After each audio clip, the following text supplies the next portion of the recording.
Welcome in, everyone. We are here for another episode, Adventures in Business live and direct. Mandy, how are we doing today? Amani, we're accidental twinsies. We both wear pink. How fun Yes, is that? we love Can to you rock the share pink. share what your sweatshirt says, Amani?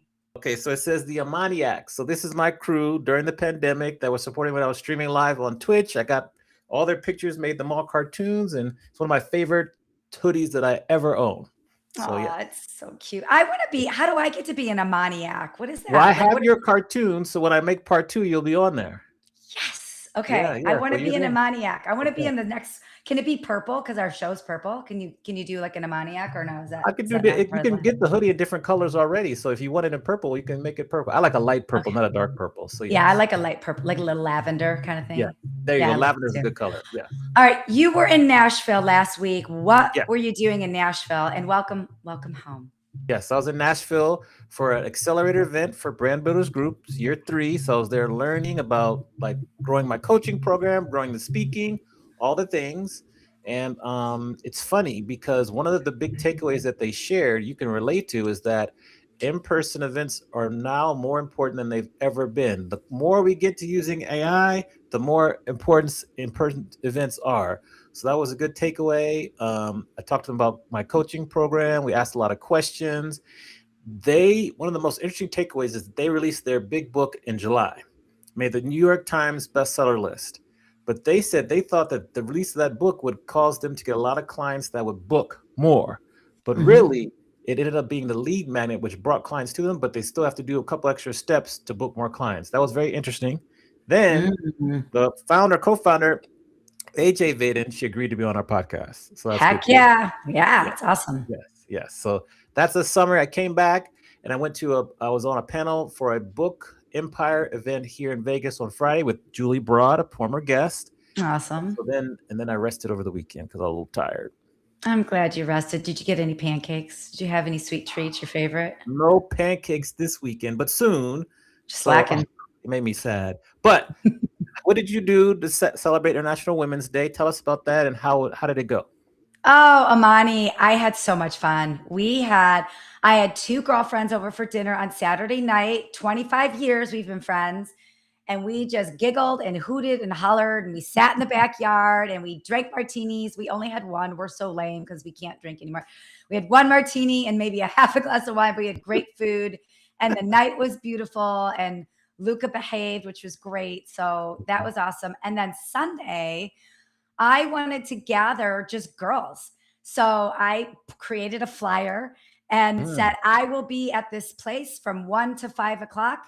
If you want to join me, come join in. And the flyer had a lady doing a high kick because I love a high kick. yes, you do. And You do. and we had girlfriends and allies join us. And I filled up a bag from my gift closet. So I had Mhm. prizes. I had a little Okay. sign. If you All meet right. a woman that inspires you in a conversation, on your honor, pull out of the prize bag and give her a prize. So like ladies were like reaching in the bag and they were giving the portable fans for perimenopause and they were giving books and they were giving eye Okay. patches and it was awesome. Okay. So All it was right. fun. Yeah, I really celebrated being a lady all weekend. It was As awesome. you should. As you do. Before Mhm. we get to our guests, any bingo card updates? I know that next week I'll have an update for you. Next week I Okay. will. Let me see. Let me see. Oh, well, I've got my writing retreat tomorrow, and that's Okay. two. So I've got a Okay. bingo card. I've got attend a creative experience crossed out, and I've got my creative space complete. I have three of my bingo things crossed out, Okay. Amani. I've Yeah. got my free space and then two. So by the next week I'll have another one filled out. We're getting close. Well, we'll Yes. have a we'll have a mini episode about it Yes. at the end of the Yes. month. Okay. Now, All right. Let's now talk about it. tell us who our guest is today. I'm so excited. I got my notes. You see me here, man. I got my little book here ready now. Oh, you're back. I know. I got all mine too. I know. I know. Oh, I'm so excited. We got a firecracker today, Amani. We have a top notch professional speaker, a top 12 podcast creator, a Shark Tank alumni with an offer from Mark Cuban. She built her business tippy toes to 70 franchises before exiting in 2024. And she's now the president of events and coaching for Jesse Itzler's company. She's a mom. She's a gal pal. She's a wife, and she's got a really rad sense of style. Welcome to the show, Megan Reilly. Yes. So round of applause here. We got round of applause happening all over. Hi, Megan. Thank you Welcome. for having me. Hi, thank you. I have to say, I just want to like listen to you continue to chat, and I want to hang out with both of you guys. Yes, You're doing very cool things all the time. We can make that Love happen it. for sure. Let's do it. Now we have lots of questions for you, but my first one, and I work with my fact checkers, me, and we try to confirm this. Did you really walk on and play basketball at Oklahoma State for the Cowboys as a freshman? Is this true? I walked on the University of Oklahoma basketball Wow. team. Okay. My when I was a freshman, walked on at the University of Oklahoma back when they were a powerhouse, and walked on. They cut all the other walk-ons, and then they said, "Hold on, Megan, we want you to stay, and we want you to stay on the team." And there's more to this story. It's a bit of a story which we could go into now or later. Yeah, but, let's hear it. Okay, so I was a walk-on, and I felt like a walk-on, and I had never felt like a walk-on before. So normally, like before this, I was pretty good on my team, and I had the different persona, and then all of a sudden I'm a walk-on, and I feel like I am slower. I am not as good at shooting. I am never going to play on this team. Stacey Dales was on the team. Lanisha Caulfield was on the team. Like it was like Wow. killer team. Yeah. Wow. And so I showed up to the camp in the summer, and I was like, I just want to try because I want to be at the University of Oklahoma.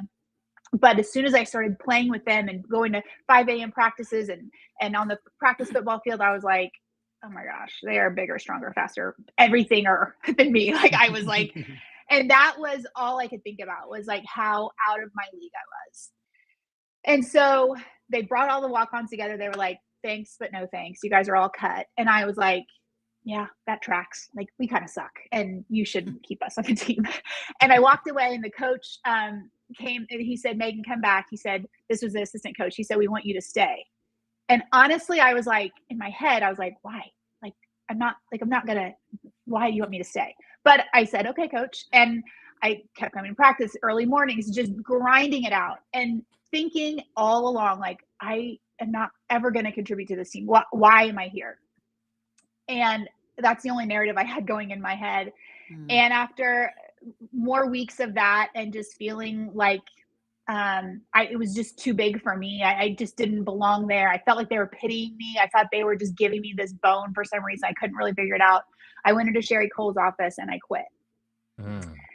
And that year, the team that I made, the team that all the other walk-ons were cut and they kept me, they went and they had a great season, and they went on to win the Big 12 tournament. And then they went to the national NCAA tournament. Yeah. They went to Sweet 16, Elite 8, Final Four.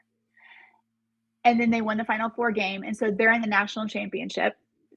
And I'm sitting at home watching the national championship with the team I made. And I'm sitting on the couch watching this team play for national championship. Gutted. Like, I can't believe this. Luckily, they lost the game. She said, luckily. That's so real. Keep going. The only saving grace for me at that moment was thank God they lost. Not really. Like, I really wanted it for the girls because I loved, they were so good to me and they were so great.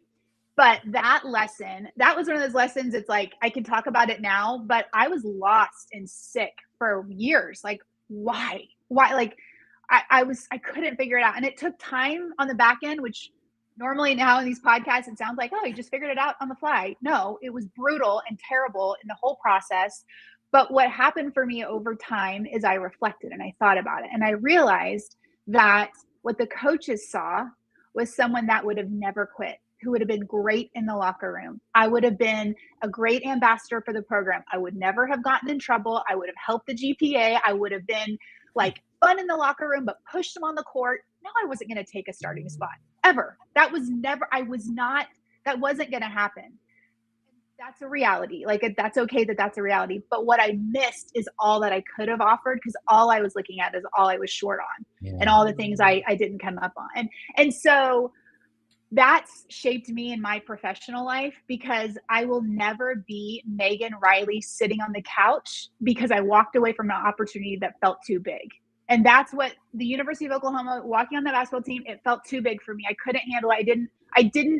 I wasn't willing to just be like, I don't know how this is going to end, but I'm going to go for it. I was like, this is too big. I'm out.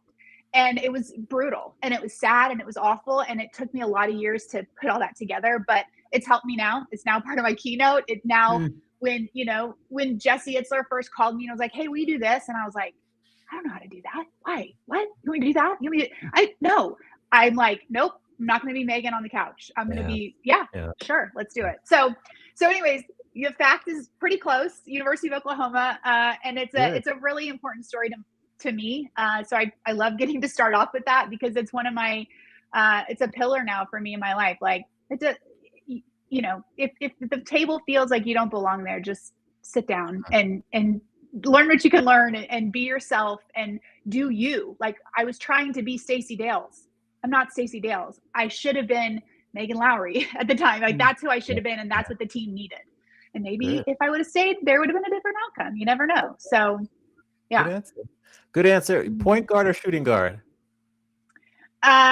Shoot or point guard? No, not either, because that was the other thing, is I was little. So I was a post player my whole life. So I go to play in the NCAA, and I'm 5'9". Like, so I was a You're like small an forward. Undersized 4. Yes, got it. Wow. Okay. Another reason that I was like, see, I don't belong anywhere, because I hadn't grown up, with handles like a NCAA point guard. So I was like, another reason I didn't think I fit the mold.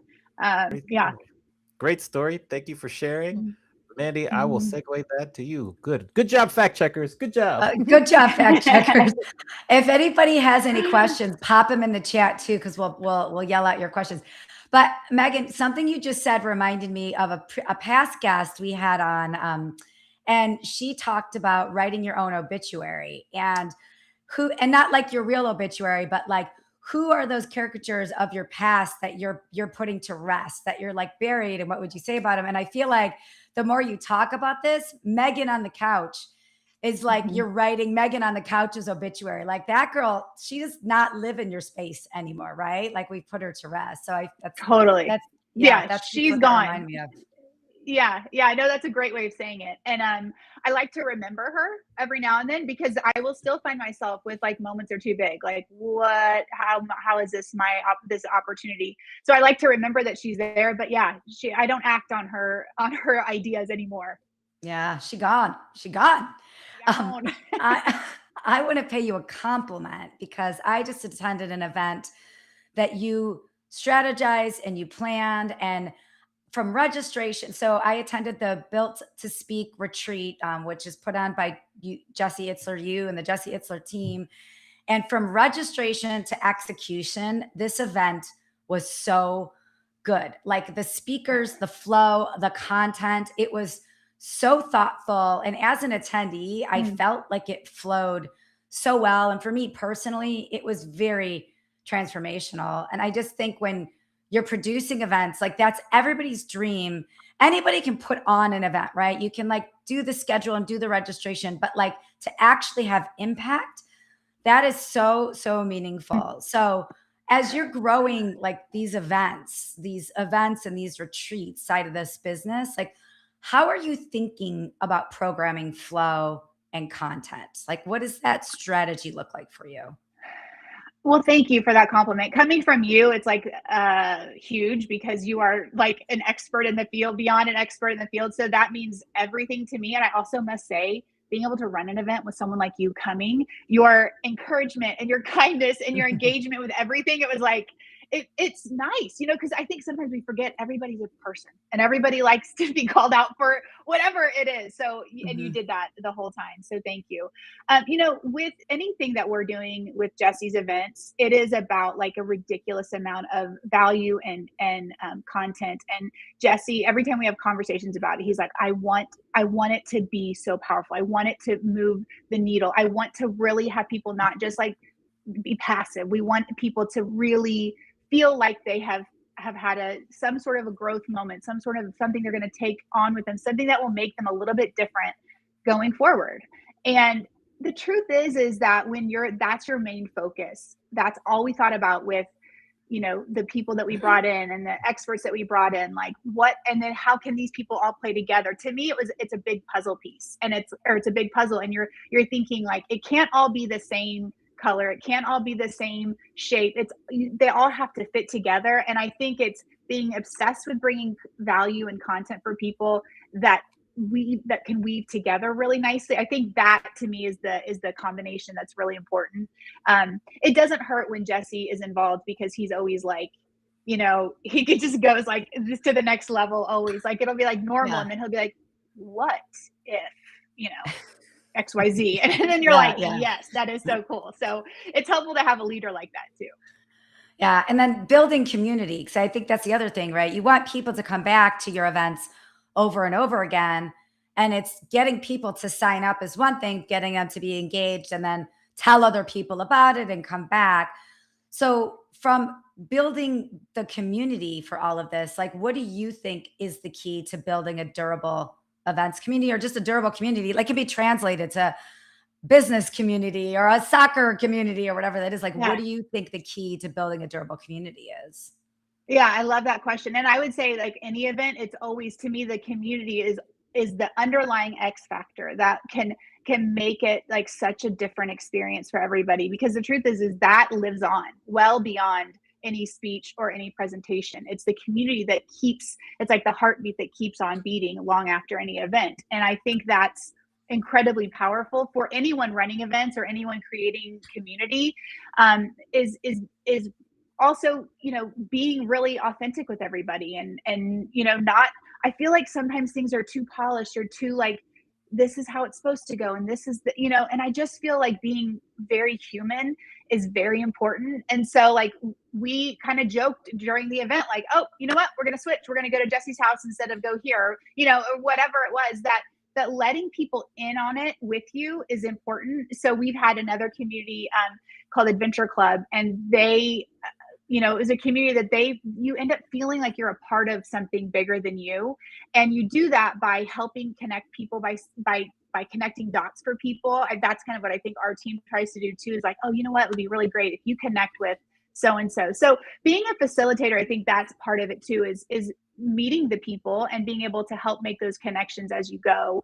And I also feel like being slow with people is really important. So once they're there, not rushing through the conversation, not looking past them the whole time, and like, not letting people feel that they are the centerpiece. Like, I am here to talk to you, Mandy. I am here, like, it's important for when I see you at the event to like finish the conversation looking at you in your eyes and remember the story about how you met your husband. Remember your stories about your dogs, like knowing that you can,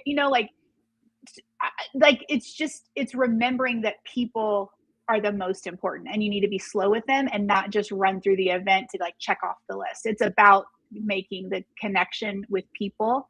And you do that by being slow with people and having those full conversations that really like stick with you. I think that's such a powerful takeaway, because whether you're the one planning the event or you're the owner of the event, like, I just think it's so easy to not be slow with people, because you're like thinking about the next thing, or you're like wondering what time rehearsal starts, or you're like, why is that food coming out? I didn't order that. I just think it's so easy to not be slow. So anybody that's listening or watching, take this, like, heed this advice, be slow with people at your events. That's beautiful. Yeah. And I'll add, like, there will be a moment when I'll be like, Mandy, I got to go because I see a fire happening over here. And then to me, it's like, it's also like, touch you on your shoulder and be like, I will be right back. Like, it's just being real, like, and then come back and be like, thank you. Sorry. Okay. Let's talk about your clothes, because I love the color and I love this. And where did you get the colorful sweatshirt? Like it's okay to like be in the moment. And sometimes your hair is on fire, but like, it comes back to the people. Yeah. So we have a bunch of people in the chat there. Lori Kime is with us. Kelly, we see you. A question from Tragic25 from YouTube. They want to know, what are the touch points, I guess kind and amount, you recommend in between events to keep the community durable? Because you do a really good job with that. So what comes to mind? Great question. I would say it's important to know the identity of your community and what you're doing and what you've promised, making sure you're following through on whatever promise you've put out there. That's very important. And so to some degree, it's like, make sure you know what you're trying to build, and like, you have to know your path, and your path isn't going to be the same as mine, and it won't be the same as anybody else's. So never forgetting your path is going to look just like your own path and nobody else's. What we like to do is we create a community, on an app, and make sure that that's available for everybody. And what we have found is we have a lot of high performers come in, and they keep that ball rolling, and they support each other. And our team, interestingly, I feel like I found this as a franchise owner, sometimes when we're too involved, it becomes only us that like moves the conversation forward. So I have learned over time, it's important sometimes for the facilitators to create the environment and throw some things here and there, but to also let them own it. Let them own the community, give them a shout out, support the conversation, but not be the one that's like all in the business of it the whole time, honestly. And I don't know if that's right or wrong, but I have seen that to be really valuable. And I've also done it the other way, where I was doing too much and it became a burden to me, and it didn't create a great community, to be honest. So in terms of like, actual like tangible numbers, I don't have those, to be honest. Like, I think you kind of feel it out. You see how the community is going. When it gets slow on the chat, you want it to keep going, you add into it. We like to add value again. So if it kind of feels like, there's a little bit of a lull, we had a lot of the events that Mandy went to was like a one-time event. But we've had other communities that go on for a year. Well, in that case, you want to make sure you're bringing different value points throughout the year and not just like one event, So I think it's about the DNA of that specific community and what you're trying to do. And I also think it's powerful to kind of appoint some leaders within the community and let them kind of own it. Because again, if you have more people that care about protecting the community, it'll last longer. Got it. What's up? Justin M. Block is in the chat. He says hello. Aw, Okay. Justin. Hope you'll be here next week. Yeah. Hey, Justin. Oh, So fun. Yeah. if I had your sister's husband pop on the stream right now, and you were to say, what would you say to him, knowing that he's the one that applied for you to be on Shark Tank? What would you say to him now after you've been through this whole kind of journey that led you to today? I am so grateful that he is sneaky and did it. And that we had no idea until Shark Tank called. We had no idea that we were even, that it was just like, it was the most random call to have them call and be like, well, you're going to be on Shark Tank. And we just thought they found us. We thought they scoured the United States. And were like, these girls need to be on the show, which is so not what happened. But it was fun for that, like 10 minutes. We thought that's what was happening. But it's so fun. And I'll tell you, that's his personality. He's an incredible leader himself, and he just goes for it. And I think that's part of why I've had success in my life too, is like not overthinking stuff and just go for it. Just go. Let's just try. I don't know. Let's see what's going to happen. Am I ready to go on Shark Tank? I don't know. Let's go. Let's try it. We'll find out, So he has that energy for sure. Yeah. Now the follow-up would be like, why is taking risks one of the most valuable lessons you learned from your Shark Tank experience? So, I feel like taking risks is really the only way to move forward and really the only way to grow, because, the truth is that you become qualified through action. That's how you get qualified at anything, is by taking action. And that action often feels like a risk. And the truth, I almost want to reframe it. I don't even know that it's taking a risk. It's just doing stuff, I wouldn't recommend someone, mortgage their house for a risk, I think there's a way to take certain risks. But, I think about with Shark Tank, how much risk there was a lot of risk. You're going on national television. I don't have editing power. I don't have, they don't care what I think. They're making a TV show. What if they don't like us? What if they don't get our idea? All those things. And for me, what I did in that moment in order to take the risk is I focus on what was within my control. I'm not in charge of editing. I can't make the sharks like me. I can't I can't make sure that there's so many things I can't do, but what I can do is I can learn about the people I'm selling to. I learned about their kids' names, the businesses the sharks had been a part of. This was before they were like on every commercial and household names. Nobody knew them. Nobody knew who these people were. I knew their kids' names. I knew where they had made money, lost money. I knew that. So no, I can't make them like me, but I can put myself in a position to connect with them. I needed to know my pitch. So I focused on that. I can't control if they like it or not, but I can make sure I show up prepared. And so, focusing on the things within your control that help you get to your goal, it is the way to take a risk, in my opinion, because then it's more calculated and then you're doing the work. And then all of a sudden, what happens when you do that work is you become qualified. Then all of a sudden we're in front of the sharks and we deliver the pitch perfectly. They want to change the topic and talk about something totally different. Well, luckily we focused on what was within our control, which was understanding our business. So we could switch and talk about anything. We could talk about any numbers. So I think taking a risk is the most important thing, but I think you have to do it strategically. You don't just go around like a crazy person, like, oh, I'm going to take risks because everyone says to. No, be thoughtful. Like focus on what you can control and move towards your goal. And if you're doing that, then the risk becomes a little mitigated. And I think leaping before you have all the answers is important, and that's risk. But I think it's really, really important to do that because that will help you become qualified in whatever you're trying to pursue. Awesome. So for context, for the people that might not know the story, can you just share what product you went to Shark Tank with and what happened at the show and then what happened after the show? Because those are three important things. Yes, I would love to. Okay, so for most of my adult life, I was co-owner of Tippy Toes Dance Company, which is a children's dance company that my sister started in 1999 as a college student when she was trying to make ends meet. So she was going and teaching dance, to make a car payment, and it kept working. And she did that for a couple of years before I came to school. And then I started doing it. We were just going to teach dance. We had a boombox and a smile, and we were like, "Can we teach dance to the kids?" And they were like, "Sure." We're like, "Okay."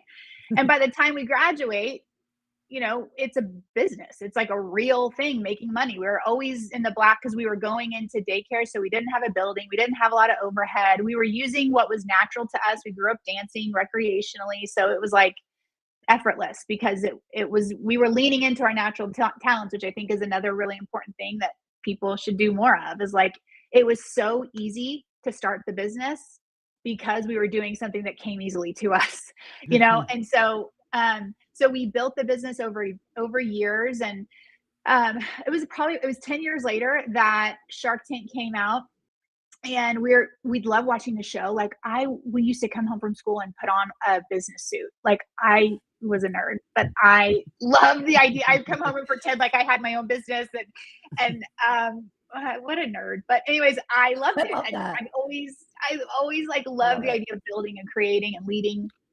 And so Shark Tank came on and it was like, this is so cool. This is so interesting. Other entrepreneurs. Again, this was before it was such a popular way of life. And it was like the first time I saw my people. It's like the first time I saw people talking about these things and seeing their passion. And my brother-in-law, without my sister or I knowing, submitted for us to be on the show. They call us. They're like, we'd like you to come on the show. We're like, oh my gosh, couldn't believe it. This was crazy.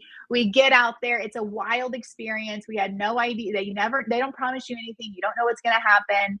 Are you going to get on the show? Are you not? Are you going to get in front of the sharks? Are you not? If you do, are you going to get aired? You're on the ropes the whole time. You have no idea what's going to happen. And, next thing I know, literally like the last hour of the last day of shooting, we get a knock on the door while we're at the Sony lot, and they come and they shuffle us across the lot in LA. And, next thing I know, I'm like put in this little black curtained area. Some guy comes in and like sticks his hand up my shirt to put my microphone in. I'm like, we went to second base, and he never told me his name. It was like very unexpected. I was like, oh, okay. And then he opens the curtains, and it was the Shark Tank hallway. And so we went down the hallway. We delivered, we had focused on the things within our control. So in that moment, we nailed it. And we had 3 sharks wanting to make us deals. In the end, we accepted a deal with Mark Cuban on the show. We were, communicating with him, talking with him afterwards.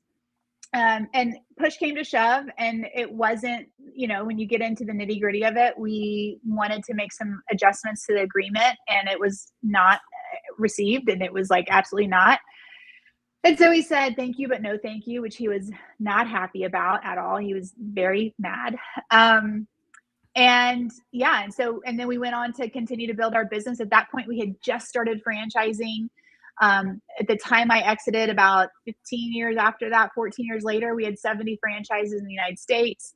We had a master franchise in China. It's still going on. I ended up, my sister is still operating it, owning it, growing it, loving it. And so, yeah, it's something I'm really proud of, and something that we did. I don't have a business background. For years, people would talk about a P&L, and I was looking up P-N-L, like, what is Pinole? Like, I didn't know what it was. Like, I didn't know anything. Yeah. We didn't have a business plan. We didn't have a marketing plan. We were just leaning into what we were good at. And then it turned into a business. And I don't know if I answered your question, but that was the Shark Tank story. And It was a blast, and it was a gift. And nobody knew what the show was. The year we were on it was year 2. People were like, is it going to be real? And now I get hit up every now and then when it's on CNBC at night, and, Megan from 15 years ago is on TV. So the gift that keeps on giving. It's so fun. Yeah, really well, and that moment that you decided to walk away, what was the reason? I mean, and if it's private, you don't have to share that, but like, if not the reason, what was the lesson of walking away from Yeah, for sure. One of the huge reasons was basically we were told we can just sign franchise agreements. They were like, don't do any of this other stuff you want to do. We wanted to write songs and albums. We wanted to create this whole brand around Tippy Toes. And they were like, no, you're just going to sell franchises. And as much as we wanted to build the franchise business, we were still felt new, and we wanted to build more. We wanted to write children's music and have it. And we just had all these ideas. And it felt like, if I recall, I came home when I was 8 to put on a business suit. The idea of being told you're going to go have contracts signed and that's the only thing you're going to do anymore, it felt like it was taking away my identity of what I started it for. And so it just felt like it wasn't aligned with where we were. And luckily, my sister and I both felt the same way at the time. And, it just didn't match. And there was no give, there was no conversation. That wasn't an option. And so I think it's really important to be really clear about what you care most about in your life. And at that time, we wanted to build, we wanted to create, and that was going to be taken off the table. And there was no gray area. And that just felt like, why would I give up what I have for something that I may or may not end up wanting? It just didn't, it didn't make sense. So we did it all on our own. We never had, any backers or investors, and we owned it all the way, all ourselves. And it was great. It was a great path, and I'm proud of it. And, it's made a big impact on kids' lives, which is really what always was driving us. It's like a happy place for thousands of kids every single day. And that's super cool and something I'm really proud of. Steer your own ship. Steer your own ship. Yeah. I love Very that. good. Yeah. Shout out to the James Ursini. Thank you, James, for tuning in on YouTube. Okay. I got 2 philosophical questions for you. Why is this quote from Maya Angelou one of your favorites, when it says, people will forget what you said, people will forget what you did, but people will never forget how you made them feel? Because I don't think there's anything more powerful than being able to positively impact other people. And I just think that, like, it's not about, memorizing a quote. It's not about, I can't tell you what, a friend of mine, Lindsay Picardo, has ever necessarily said to me, but I know how she makes me feel, and I know how wonderful it is to be around her. And I think sometimes it's easy to get caught up in stuff. And to me, that like just simplifies like how we should show up for other people in the world, and how important I think it's also a sign of authenticity to be like, I want you to know I'm like really here. I really care about you. And that quote is what I think of when I hear that. I think of like a warm hug, and not just like a quote, but something that really moves the needle in how we can impact other people. I feel like emotional intelligence is one of the reasons I've had any level of success, is because that's something that I have relied on a lot in my life. I had amazing parents who've always helped me and guided me and taught me the importance of taking care of people that matter to you. And I think that is what that quote kind of is talking about. And I think it's also coming from who it came from. I think it means even more because she didn't always have, she could, it's important on both sides. Like, how are people going to make you feel, like good or bad? It's important to really identify that and then put more of those good feeling people in your life, because that makes all the difference too. Yeah. It does. Yes. Mm-hmm. Have you had dinner with Oprah yet? No, but I believe she's thinking about it. I think she's Okay. probably looking at her So my follow-up, schedule. yes. My follow-up is, how can we help you make that happen? How can we help you make that happen? Oh my goodness. Amani, I want to know where you did this research, because I am very impressed. It is a deep cut, and I'm here for it. I like it. Yeah, I'm impressed. Yeah, we need to make that happen. I will tell you, my list continues to grow too, of people that I admire, and I just love being around people that light me up and do things in their own way or lead it. I think one of the things I love the most in other people is when I see them like putting their hand out to somebody else to be like, come with me. This is super fun. This way, come here. Let me help you, because it's been done for me, and I try to do it for other people. And it's so validating and so empowering when you get that from somebody else. And it's so cool to do it for somebody in your life too. And I think that's what I always saw from Oprah growing up, it was how she showed up for others in that way. Yeah. I want to switch gears for a second. But by the way, Opes is on my dinner list too. So like I share that. If there's a chance to invite people, like I will, I'll bring you. She'll probably invite you first, but I'll bring you. I love that. Okay. We're pairing out. We're going in a duo. Okay. We are in tandem. We are in tandem. I want to switch gears to talk about your podcast. So you start this podcast, Who is Your Mama? And you have this brilliant idea to interview celebrities and the mothers of celebrities and famous people. I got to tell you, I have been binging this all week. I listened to your interview with Jesse's mom and Sarah's mom and Kyle Murray's mom, which was so cute. And then he was like just in the news for how great he is. Like the mom interviews were so awesome, because not only are we hearing about these people, but there's like these thoroughfares of lessons, and you're giving so much advice to the moms that are listening, that are out there. And you were so good at that. So of the moms that you interviewed, what are some personal takeaways that you apply to your own mom world? Thank you first for listening. That's very exciting. I really appreciate that. I have to say, I haven't done episodes in a while, and it is very hot and very top of mind for me. Like, I am going to come out with more because I love it so much, because I love these women so much. And the women that I interview, let me answer your question first, because I could go off about the moms. Be bored. I heard that over and over and over from these women who have raised exceptional people. Big leaguers, NFL all-stars, Sarah Blakely, Jesse Itzler, Ramit Sethi, like unbelievable people who are doing incredible things in their life. Time and time again, let your kids be bored. Leave them alone. Don't take them everywhere. Don't do everything. And I'll tell you, when I heard that the first, like my kids were younger, and I was like, okay, as your kids get older, it's harder, like, because there's so much stuff and there's so many groups and things to join. And it's literally, you have to be careful you actually have to do that. You have to be careful to do it, because it's very easy to not let your kids be bored. And then they're going to turn 20 and be like, what am I programmed to do? I don't know how to just like roam around the house, or, not do anything, or not scroll. Our kids don't have devices. They're 9, 11, and 13. And we are a unicorn in our work. And I can't believe it, because I'm like, God, it's just, I think it's so important. And I've seen the power of it. Let your kids be bored.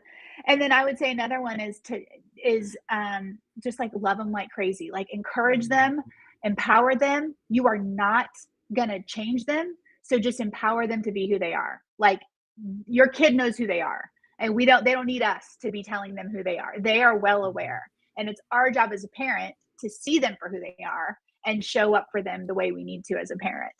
that was really powerful. I think, there's another parenting person out there that said, you're a shepherd, not an engineer. And I think about it all the time. And those were the messages that I would hear from the parents, empower them to be who they are.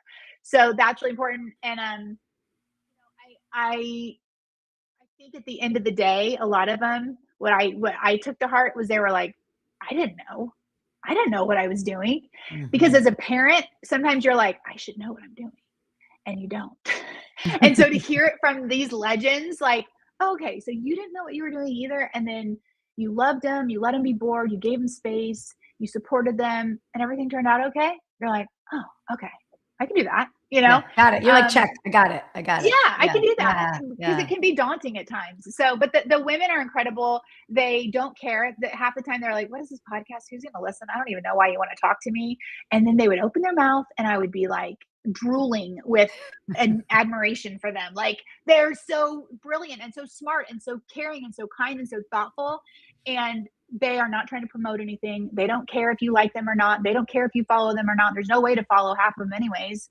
And so it's like that authentic guidance and leadership from women that have been there and done that. I just think is so powerful and so cool. I am not a mom of humans, and I could not stop listening to a mother podcast. I was like, it's just so good. Oh, nice. I think the questions you ask are good, but something I really admired about how you ran your show is, and we talk about this a lot. We talked about this off air when you got on, is we're building in public. Join us on our adventure. We have no idea what we're doing, and we're just learning along the way. And you were very vocal. In fact, I think one of your episodes, you're like, watch this, I don't know where. And I think like I think people think when you have to start a podcast, you got to know everything there is to know about it. But I think podcast is one of the most forgiving mediums where you can just start it and like figure it out along the way and build in public. So what was something about starting your podcast that surprised you? Again, your guys' homework is incredible. Like I've never been on a podcast where people like, you guys are like really, really good. But I have to say, so starting my podcast, it was an idea. And that was all it was. And I was like asking, Beyonce, her mom, Justin Timberlake, Michelle Obama. Like I was asking everybody, right? And on DM, like, I don't know. I was trying to find emails, trying to find like doing all the research. Nobody wanted me to do anything. Nobody replied, of course. Like, no. And it was 10 people, 20 people, 30 people, 40, 50, 60, 100 people. Nobody cares. Jesse Itzler posts something. I'm like, well, I'll send him my pitch and I'll tweak it a little bit and see if it, and he was like, I'd love for you to interview my mom. I'd love to hear what she has to say. I'd love for her to be on your podcast. And I was like, well, I don't really have a podcast. Like, I don't actually know how to do a podcast. Like, I was just like, I had the name and I had the idea. And then I just started asking people to be on it. But I had no idea how to do a podcast. Like, I'm like, I don't have a microphone. Like what? So I went to like a guitar store in Dallas when I lived there. And I was like, I'm supposed to do a podcast interview in like a week. Can you help me? I have no idea what to do. and I had no idea. And so I figured it out. My first episode was in my house underneath the stairs in my kids' play closet. And I taped, my notes to the wall, and I had these pillows stacked and blankets around me, and I had no idea what I was doing, and I was sweating bullets. And it was the first interview I've ever done in my entire life, was with Jesse's mom, who was 86 years old, and I was calling her on a phone. And that was my first experience of ever,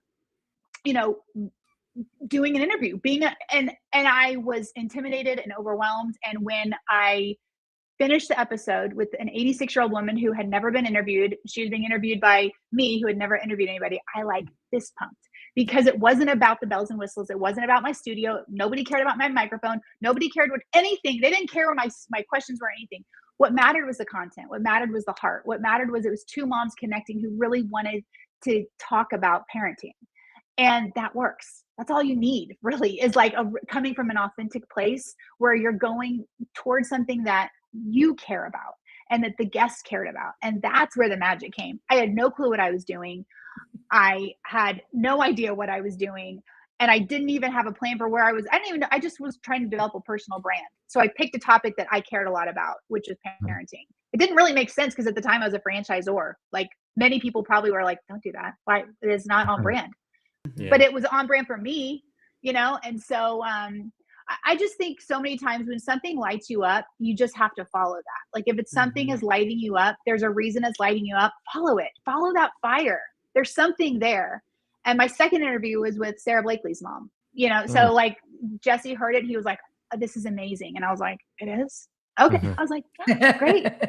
He's like, I want you to interview my mother-in-law. I was like, oh my God, like done, like I am, again, back to what I said earlier, like become qualified through action. When he said, will you interview my mom? I cannot tell you how unqualified I was to be having a podcast episode. Totally unqualified. Right.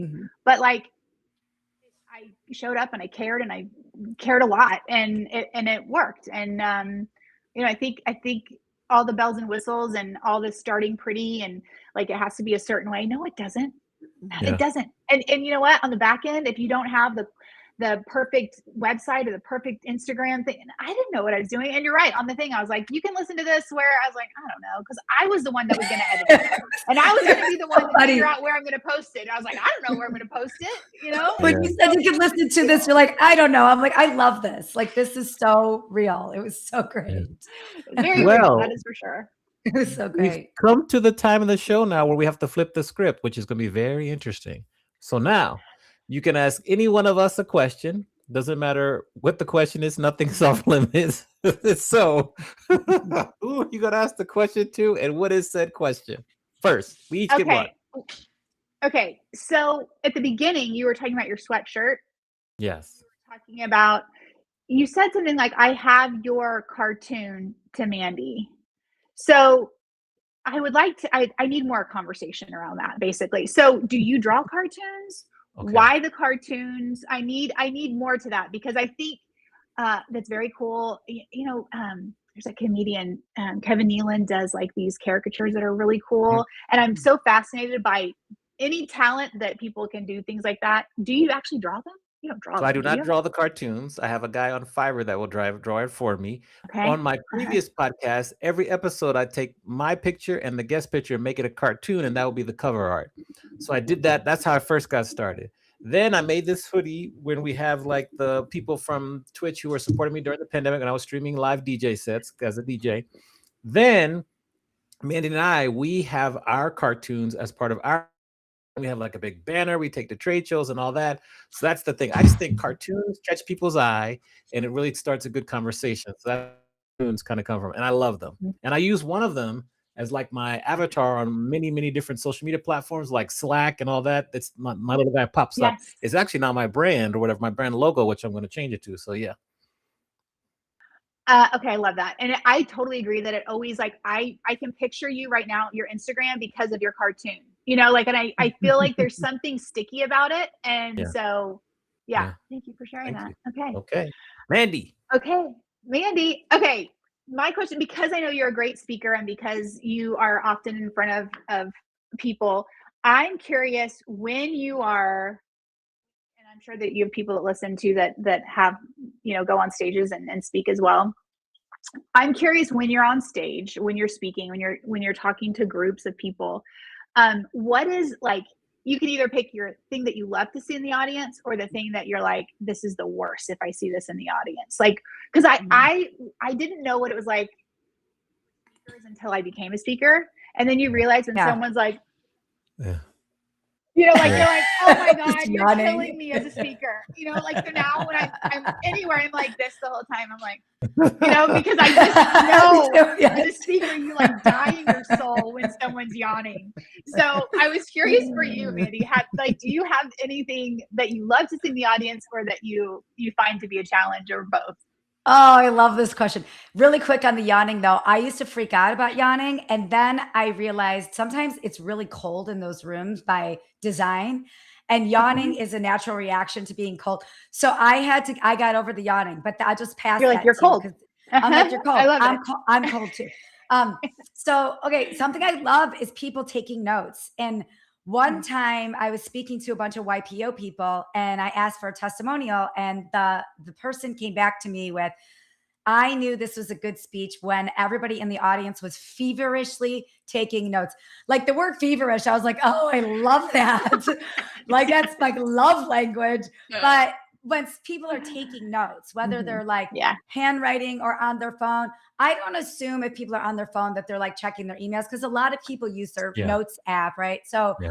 Yeah. when people are taking notes, that like makes my heart pound with happiness. I Mhm. love that. Mhm. And then the thing that I notice, and this always happens towards the end of the speech, and I notice this when I'm in an audience too, Mhm. is like the last 10 to 15 minutes, if people are starting to look around or they're like edgy in their seat, I'll Yeah. sometimes I'll change the energy a little bit, or I'll wrap up in a different way. Or if I'm in the audience, I do the same thing, Megan. I overcompensate. Like if I see people like edging in their seats or looking around, I sit up extra straight and I like stare at the speaker, because I want to give them all their flowers. It's You're so like, I'm hard here to be for up you. there. Yeah. Yeah, like if no one else is, I'm here for you too. I do the same thing. But I notice a physical body twitch kind of thing. And like, that's when I Mhm. know, okay, Mandy, like wrap this up, or like pay close Yeah. attention to the other speaker. Yeah. Yeah. Yeah. Yeah. I Yeah. love Good that. stuff. I love it. Good Well, stuff. that's actually a good segue, because I have a question for you about your professional speaking, because you are Mhm. an awesome professional speaker. And when you take the Mhm. stage,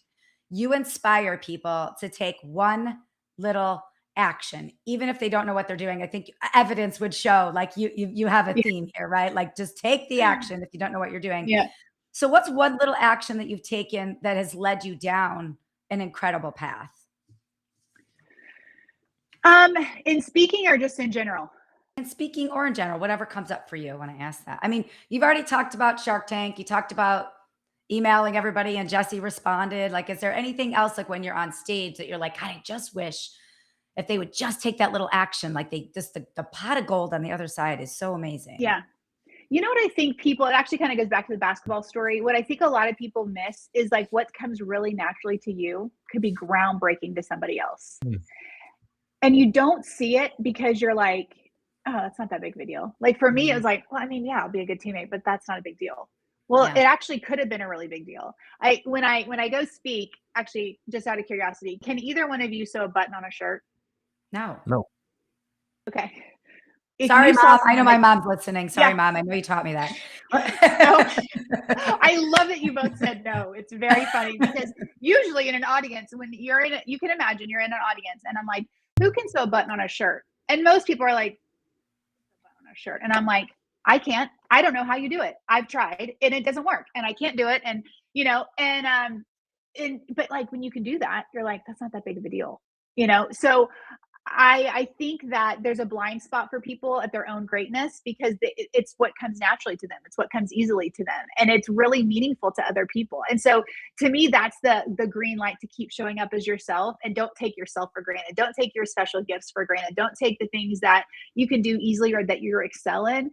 That means something. That matters, And so that's something that I've identified as really important. So instead of shrinking the things that I don't think are that big of a deal, I own them, and I want, my greatest hope is that everybody else does too. I see people struggle with this a lot, that they just don't feel like they don't have the thing to offer, and I'm like, you are the thing. You do have, like, it's you. Like, as soon as we really understand, like, so much of the success I've had is, it hasn't been like, it's been like just paying attention to the things that we're all capable of inside of us, like owning who you are and taking that leap of faith. And those things they don't require anybody else. It just requires the willingness to kind of bet on yourself and bet on who you are. And yeah, so I think that's something that's made a difference for me, and I've seen as resonates with audiences when they speak with them. You are the thing. Love that. Yes. So great. So I have a follow-up question to that, and then one final question. Why do you think it's so hard for people to take action? We get all these ideas, and to take action, it's so hard for people. Why do you think that's the case? I think people are afraid of the unknown. And so the idea, it's not even just a failure, but just like, I don't know how it's going to go. And that space between knowing what's going to happen and not knowing what is going to happen, that's to me where so many people drop off, because it's like, well, I don't know what's going to happen. And I would just say nobody else does either. Nobody else cares. And I will say, over like in the later part of my career, I have learned from being around people like a Jesse Itzler that, like, they don't have a code book for how everything's going to go well. They're the same boat that everybody else is in terms of, like, I don't know, we'll figure it out. And I think once I saw people that I really admired being in that same boat. All of a sudden, that unknown, I'm like, yeah, let's give it a whirl. Let's see what we're going to find out in the unknown. You know, my husband's a college baseball coach, and he always says there's winning and learning. And to me, that's what that is. There's a chance to either win or learn, and whatever you're going to learn, you're going to get better at it next time. So to me, it's just like, it's part of the process. What did you? Yeah, was that? that works. That What works. did you Yeah, ask me? Okay. yeah, you got it. You got it. I keep trying to be able to be like, what was the question that I hit? I don't know. Okay, you're stream of consciousness. You're good. You're good. The answers are so good. Yes. I want to Thank take you back to Stillwater when you're about Okay. to finish, you're about to walk across the stage for graduation, and you're going to meet younger Megan and give her advice based on everything you've learned so far in life. What advice would you give your younger self?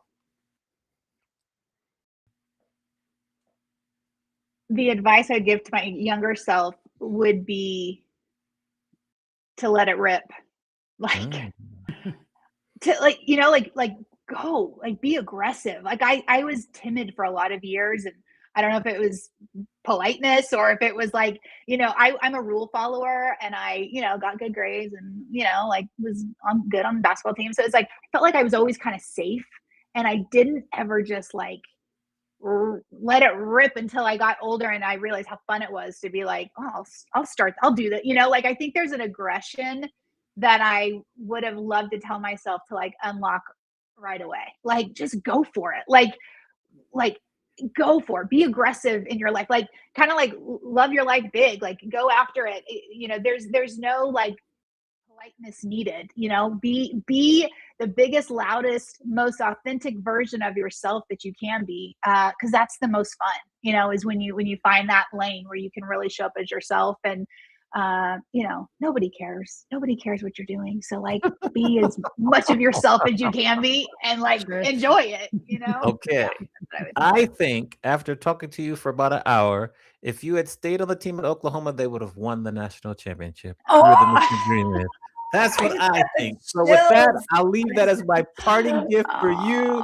And let Amani, Mandy no one has ever take us said home. that to me. What? It's so much to me. Nobody has said that to me. I've never actually thought of that until you just said it that way. So thank you. That was such a gift. My pleasure. Mandy, take us home. Oh, okay. I have two final questions. One is a question submitted from Julie Dunkel. She's the CEO of Nick's Endurance, former podcast guest, friend of the pod. So she says, working so closely with Jesse, what is one non-negotiable habit or mindset shift that you've seen consistently move the needle for entrepreneurs that you coach? I guess that would be working with Jesse and when you coached all the 70 franchises as well, because you were coaching entrepreneurs then too. Ooh, uh-oh. We can't hear you all of a sudden. Hold on. Did your battery run out on your head earphones? Did your battery run out on your earphones? That's all right. We'll roll with this. We'll roll with this. it. So what you could do is, if you want to try your computer mic, you could, but we're almost done. So that's right. No, we're gonna get these last two questions in. We're gonna do it. Amani, walk me through this. Try to change the audio setting. There you go. Yes. Do it? Okay. Yeah, so we're perfect. go ahead. See? Building Anybody in public. Anybody else have sweaty pits? Just me? I'm just a sweaty person, and it's 85 degrees here in San Diego. We build in public. This is what we do. Yeah. This is what we do. Yeah, no harm, no foul. Okay, mindset shift that you consistently see move the needle for entrepreneurs. Being aggressive, taking act, like going, doing, being a doer is the person that's doing the most wins. In sports, I see with my husband all the time. He's like the aggressor, and the sport wins. With starting the podcast, I have a podcast because I just started. Like, you just taking the action is way better than doing perfect action. Like, imperfect action is better than no action at all. And oh my gosh, it's so true. And Jesse is such an action taker. I remember after the first event we did, I was kind of like coming back like, okay, good, we'll have like a little bit of a break. And I remember it was like, Jesse was like, okay, here's what I was thinking about for next time. And I was like, we just finished. Like, I just got off the plane from the last one. Are we not going to chill for a day? And he didn't. He doesn't. It's just going. And there's a reason that he's had the success he's had. He doesn't. You don't just wait. Things don't come to you. You know, you got to go get them. I think if you're going to be an entrepreneur, you're going to build something, you got to go do it. You got to go get it after it. So I think being aggressive is important. I love that. Okay.